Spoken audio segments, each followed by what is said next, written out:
How to join a class in Duolingo.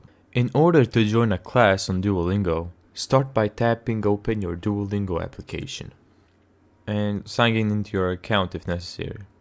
Once you've signed in, this is the home screen of Duolingo. Go to your profile by tapping on your profile icon at the bottom. Once you do that, you'll end up in your profile. From your profile, tap on the gear icon at the upper right corner of the screen. Once you've done that, scroll a bit down, and then you'll be able to see progress sharing. Once you click that, you need to enter a 6-letter classroom code that has been provided by your teacher.